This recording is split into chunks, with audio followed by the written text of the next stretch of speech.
The real reason. This royal guard didn't react will break your heart.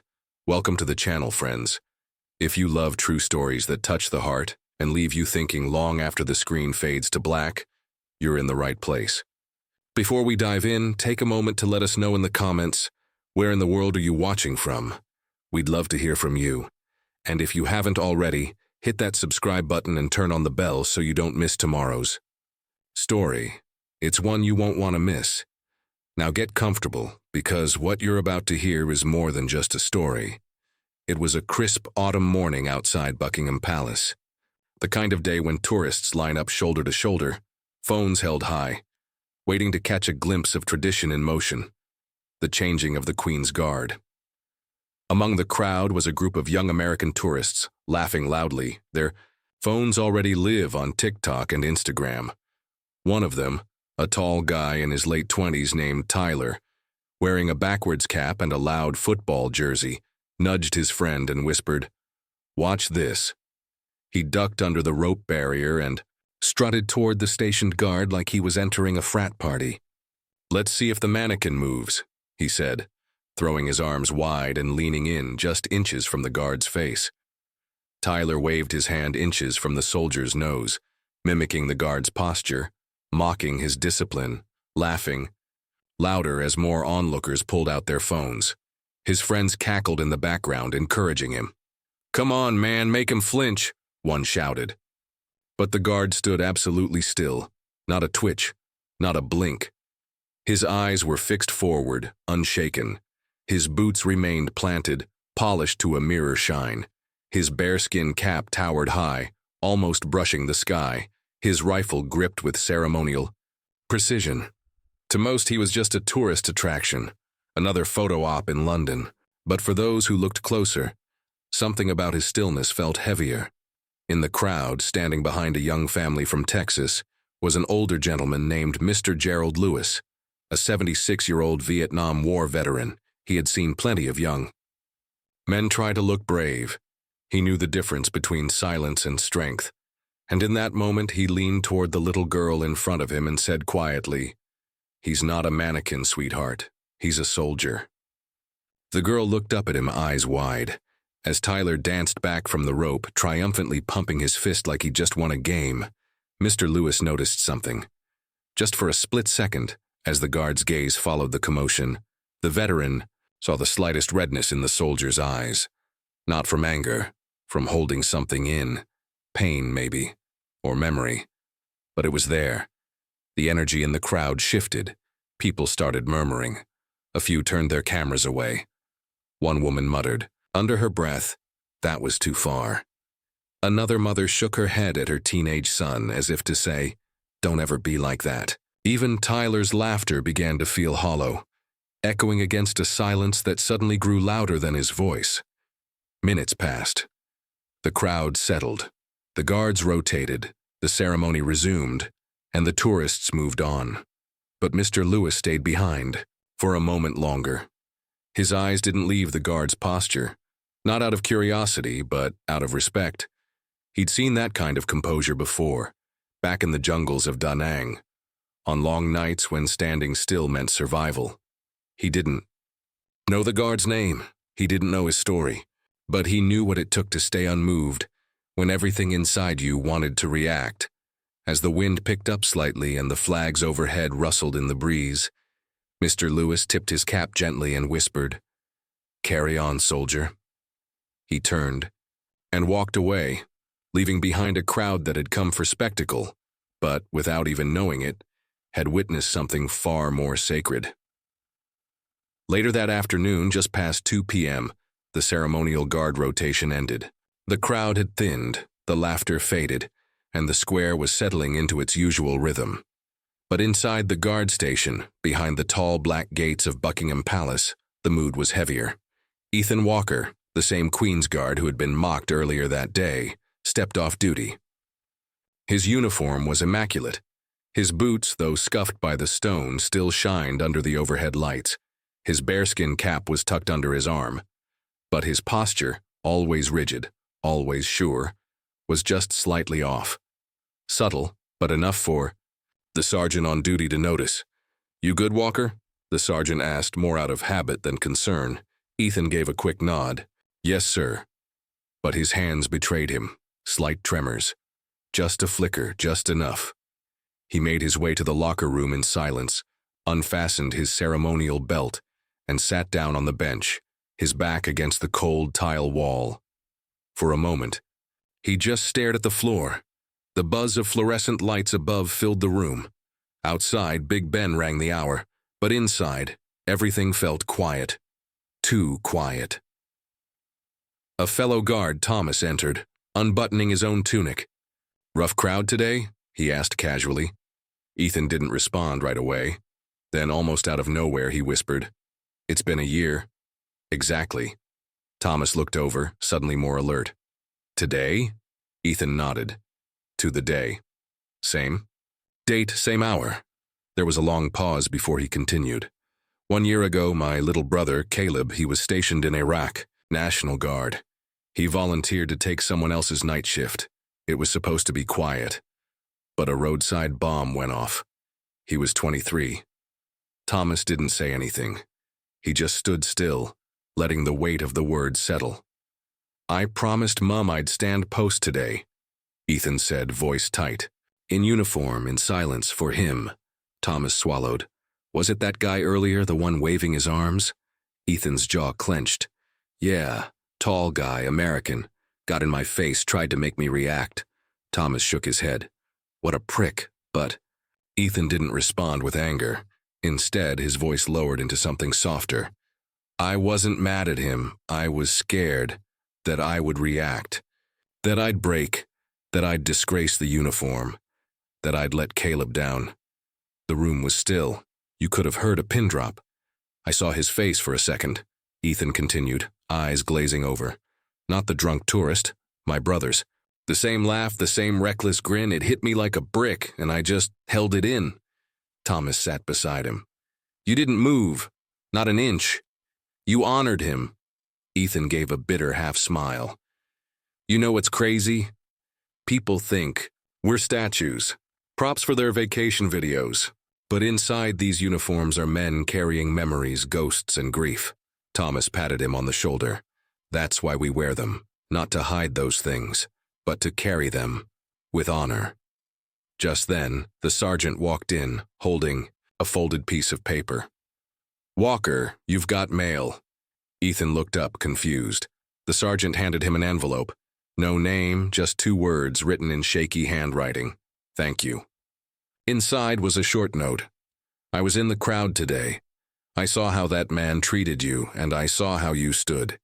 You reminded me of my father who served in Korea. He never flinched either. Your strength meant more than you know. From a stranger. Thank you." Ethan read it twice, then for the first time that day he allowed himself to breathe.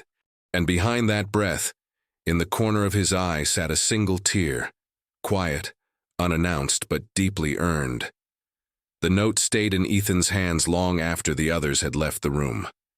The paper, no bigger than a postcard, carried more weight than the 10-pound rifle he had balanced just hours earlier. It wasn't just the words. It was the fact that someone had seen him, really seen him. Later that night, long after most of the guards had clocked out, Ethan found himself alone in the quiet barracks lounge. The lights were dim, the buzz of the vending machine in the corner the only sound. He sat on a worn leather couch, still in uniform, his boots untied but not yet removed. His phone buzzed once. A message from his mother. No words, just a photo. Caleb in uniform, standing in the Iraqi sun, grinning as if war itself couldn't touch him. Ethan stared at the image. His brother's last text still lived in his mind like a ghost that refused to leave. "Don't worry, big bro.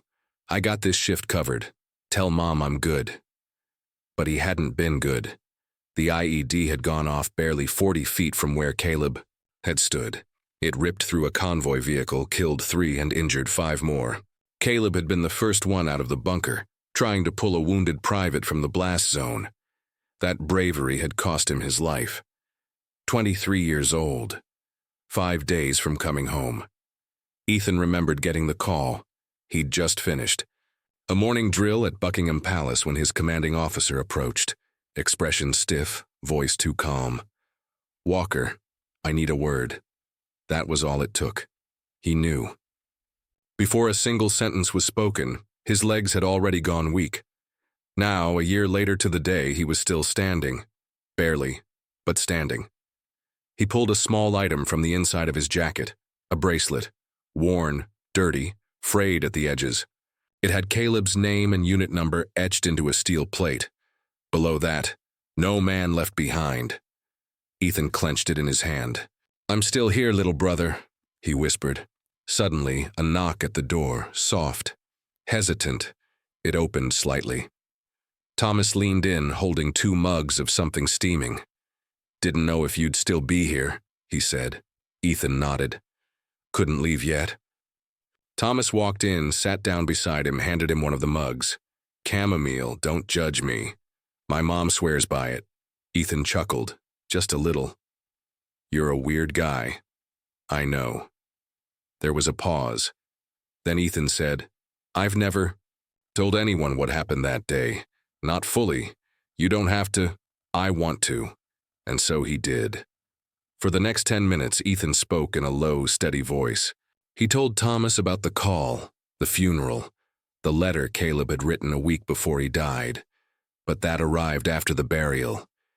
He told him about the way his mom had screamed when they got the knock at the door, the way the house went silent, for days like grief had stolen sound itself. But most of all, he talked about the promise, how he had told his mother that as long as he wore the uniform, he would stand for both of them. He deserved more, Ethan said, eyes glassy. More than a folded flag, more than silence. He deserved to be remembered as more than a name on a wall. Thomas nodded. "Then tell the world, tell his story." Ethan looked at the bracelet again. His grip softened. Maybe it was time. The next morning, Ethan woke up with something he hadn't felt in a long time. Clarity. Not relief, not peace, but a steady voice in his chest that said, "It's time." He dressed in his standard uniform, polished, each button just as Caleb had once teased him for, and made his way to the palace courtyard.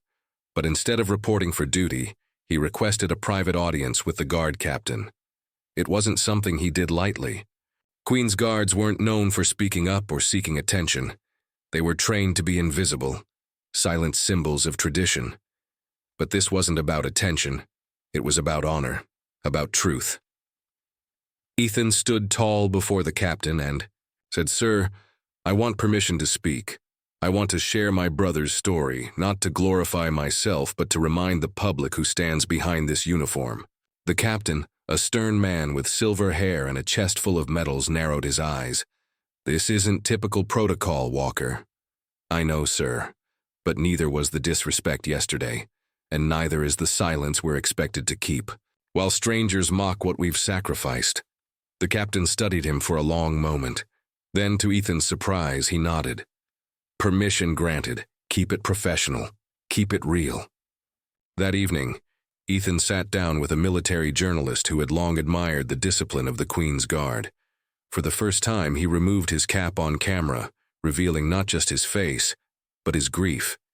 He spoke slowly, deliberately. "My name is Ethan Walker. I'm a Queen's Guard. But before that, I was a big brother. My brother Caleb served in the U.S. National Guard. A year ago, he died in Iraq while rescuing a fellow soldier. Yesterday, while I stood on duty in his honor, I was mocked, taunted by tourists looking for entertainment. And I didn't flinch, not because I didn't feel it, but because I did." His words cut through the screen. The video was published on a Tuesday evening, and by sunrise Wednesday, it had gone viral. Hashtags flooded every platform. "Inrasar, stand with Ethan, Yarsh Caleb's promise. Respect the guard," thousands commented. Veterans shared their own stories. Mothers posted pictures, sons lost in combat. One woman wrote, "I showed this to my teenage son. He deleted his TikTok prank account after watching it. But what struck Ethan the most came from a message in his inbox. It was from an elderly woman in Kansas. She wrote, "My husband stood post during Vietnam. He never spoke about it, but when I played your video for him, he cried for the first time in 30 years. You gave his silence a voice. Even the man who had mocked Ethan, the loud tourist from the video, posted an apology. He said he hadn't known, that he'd acted like a fool, and then he said something Ethan never expected. You stood still, and somehow that shook me harder than if you'd punched me in the face. But Ethan didn't want revenge. He didn't want fame. He wanted awareness. He wanted change. So the palace worked with Ethan to launch a campaign, The Silent Shield, a project dedicated to educating the public about the emotional and physical weight soldiers carry in silence. And on the palace gates, right below the plaque commemorating fallen heroes, they placed a small brass sign that read, "Behind the silence, there is sacrifice. Please respect the guard." 2 weeks later, Ethan stood once again in his uniform, but this time, not as a silent sentinel at Buckingham Palace. He stood at a podium. No rifle, no bearskin cap. Just a microphone, a quiet park full of families, and rows of veterans watching from folding chairs beneath the fading autumn sun. It was Remembrance Day in London. A crowd had gathered for the annual ceremony, but this year the guest speaker wasn't a decorated general or a government official. It was a man who had once been mocked for standing still. Ethan cleared his throat, glancing briefly at the crowd, then at the small bracelet on his wrist, Caleb's. "My name is Ethan Walker," he began, voice steady. "I serve in the Queen's Guard, but I'm not here today as a symbol. I'm here as a brother, a soldier, and a man who's seen what silence can carry." He paused, letting the wind fill the space between his words. "You've probably seen the video by now. You may have heard the story of how I stood still while someone tried to humiliate me in front of a crowd. What you didn't see was what I carried with me that day. The weight of a promise. The memory of a younger brother who gave everything for people he never met. And a grief that doesn't disappear just because we wear red jackets and shiny boots." The crowd was silent. A few cameras clicked. No one moved. "Some people think standing still is weakness," he continued. "They think silence means obedience or fear. But I've learned that real strength is quiet, that sometimes the most powerful thing you can do is not react." He scanned the crowd, locking eyes with a boy in the front row wearing his late father's military dog tags. "I stood still for my brother, but now I stand here for all of them, for the ones who never came home and for the ones who did, but came back different." Ethan took a slow breath, then reached into his pocket. He pulled out a folded piece of paper, Caleb's final letter, "I want to share something," he wrote. 2 days before he died, he wrote to our mom, "Some days are harder than others, but I think about home, I think about Ethan, and I remember what he always said. Do your duty with pride, with heart, with your head high, even when no one's watching." He let the words hang. "That line stuck with me," Ethan said softly. "Even when no one's watching. Because these days everyone is watching. Cameras are always rolling, and yet people still forget to be decent." A few people nodded. Some quietly wiped tears from their eyes. "So here's my message to you," he said, stepping slightly forward. "When you see a soldier standing still, at a monument, on a tarmac, outside a palace, remember, behind that stillness, there's history. There's pain, there's love, there's someone's brother or sister or child doing their job with every ounce of respect they've got left." He looked down for a moment, then back up. "And if you have a moment, don't just film them. Don't try to make them break. Instead, teach your children to wave respectfully. Tell them why that soldier's there. Or better yet, say thank you." As the crowd rose to its feet, offering quiet, heartfelt applause, Ethan gave one final nod to the crowd. He placed Caleb's bracelet on the edge of the podium, a silent tribute. Because sometimes the most unforgettable stories are the ones told without a word. If this story moved you in any way, we'd love to hear from you. Share your thoughts in the comments, whether it's a memory of someone you've lost, a moment when silence meant strength, or simply how this story made you feel. And most of all, Let us know where you're watching from. Whether you're in New York, London, Manila, or a small town no one's heard of, your voice matters here. Have you ever seen a soldier standing post and wondered what they might be carrying inside? Have you ever experienced a moment where someone's quiet strength taught you something powerful? Tell us about it. Let's fill the comments with respect, remembrance, and reflection. Let's make this more than just a video. Let's turn it into a tribute. And if you know someone who could use this story today, someone who might be struggling in silence, send this to them. We read every single comment. Your words could become the encouragement someone else needs, so go ahead. Type a few lines, make it count. And as always, thank you for being here. You're part of something meaningful just by showing up.